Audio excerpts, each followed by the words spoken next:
Hi, welcome to another episode of Frankly Aretha with Susie.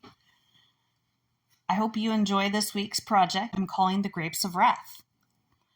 All of the materials are from the Dollar Tree, and the total cost for everything I used is $28.75 plus tax. Now here's what this wreath looks like, so this will give you an idea of what our finished product is going to look like.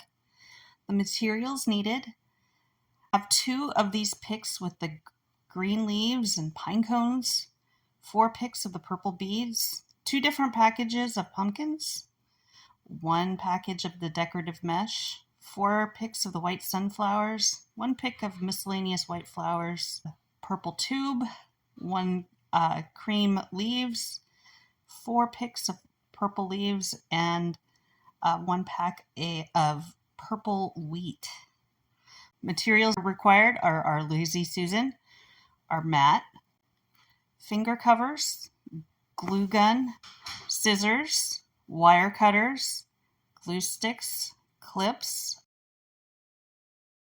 our poking tool, and about 18 inches of jute twine, and of course toothpicks. As always, I start with my mesh and hanger. So I start by wrapping the mesh around my frame on one side, and then I just start wrapping around. The color is not important. It does not necessarily need to be super flat. I did use an extra clip here. I probably didn't even really need to, but I didn't like the way it was sitting, so I did that. Once you get that done, you're going to go ahead and glue that around. I use the poking tool and actually even my finger covers there at the end. Just make sure that everything is dry and that edge stays. I will then find my top, make 2 holes around each side of the wire wreath frame. I'm going to cut 18 inches of my jute twine and poke one edge of it through the thing from the top down. And I'm going to make a double knot. I will then poke the end through the mesh and glue it so that it stays and the end is neat and tidy. And I do the same thing to the other side.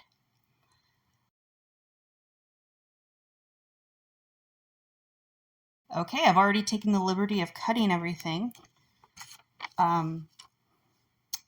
So I am going to start with once I clear everything out of my way, I'm going to start with my white sunflowers. And I start with one here at the top, and I'll put one at the bottom. And then I kind of divide them evenly between. So that kind of gives me an idea of where they need to be so I can create that symmetry.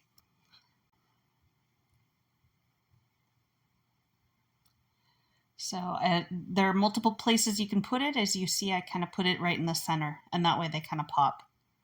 Next up, I'm going to do my mesh tube, which is really my favorite part of the wreath. It does allow a little bit pop of color. This one I do like the sparkly purple. I unfortunately forgot to twist in this one, so everything's kind of just a loop. I didn't get any fun little twists or swirls. Put one loop between each of the white sunflowers on the outside, and when I'm done with that, I will finish up and come back and do the same thing on the inside. Now, again, my rule of thumb, and I've learned from this, is to only do about 3 clips and then pull it off. Otherwise, it gets really hard to pull that off. So you see I have 6. You might want to only have 3 or 4 so that you don't have that problem. Pro tip. All right, so next up we're going to take our leaves. You want to separate those into 3 different piles, because what I did is I tried to make this wreath like it is turning colors from green to brown, with purple being the intermediate color. So I put all of my green leaves on one side. And what I'm doing for each of my colors is I'm putting one on either side of a flower. So there are, I believe, 8 sunflowers. So, however many of each color I have.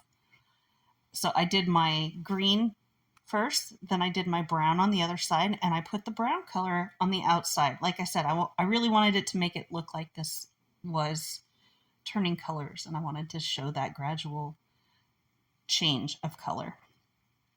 Once I do that, I go and do the same thing with my purple flowers. And as always, I like to try to make sure that the veins point down. You will have a chance during the fluff step to fix anything, but it's always easier to get it right the first time. So once I get that done, I then went and did some filling in. I had a few extra of the purple, so I'm going to put them on the outside just so they kind of fill in places where it looks like there's a missing spot.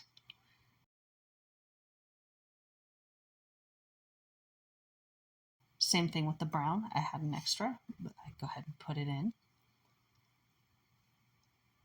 Again, mostly on the outside. The inside looks plenty full. It's really on the outside where you're going to need this extra coverage. And I don't usually let anything go to waste, so this is my opportunity to use up everything that I've got.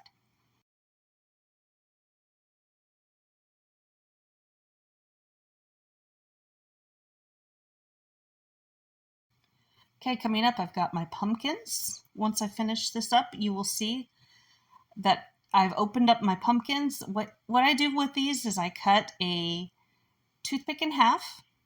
I put a little bit of glue on the end of it, and I go ahead and shove that glue up the end of the pumpkin, which then allows me to then use it as any other pick. This gives me a little bit of opportunity to control where it goes, more so than just gluing it down flat. And so I did this for all of the pumpkins that I used on this wreath.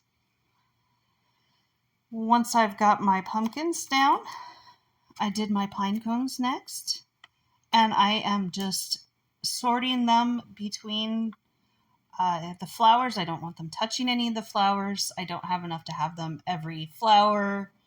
I just put them where I'm seeing holes. And again, I'm just filling in and creating symmetry in amongst the flowers that I've got in place. Okay, once I finish with my pine cones, I'm going to start with the greenery that came from the picks that I have. I did not let any of them go to waste in this case, and I am not doing any gradation in the colors amongst them. I'm just sort of putting them, I spread them out amongst the entire wreath. So I started with the lighter ones first, and then I just happened to go darker from there. Next up, we have our corn, our purple and green beads, and our wheat. Now, I call this the grapes of wrath. This is really why. And here I put the green, the purple beads in. The little fake looks like corn and what looks like purple wheat. And again, just anywhere it looks like it needs space, I want to make sure that it's pointing the right direction. They're not all in a clump. I want to make sure they're spaced appropriately. I also want to make sure that I always remember to hit record. So I show all of it when I take a break.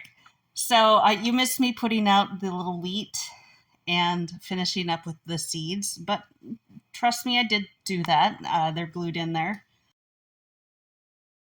What I'm doing here is this is really just my final step where I go and fluff. I remove any excess glue I find. And this is my opportunity to make sure that all of the pieces in the wreath are where I expect them to be and really where I want them to be placed. This could be the longest step in the process. I want to make sure that my mesh is seen. I'm pushing my leaves down a little bit. I'm making sure that my sunflowers are visible as much as possible. And now here you have my finished this, which you saw earlier, compared to the wreath I just finished, which is my that. The difference is being that the leaves were grouped on my that. I didn't use mesh on the first one. I didn't use the greenery for whatever reason, and I used brown instead of the purple wheat. So let me know in the comments which one you like better for an opportunity to win that wreath. And remember, for election day, register and vote for your opportunity to win my election day wreath. Good luck. Happy crafting.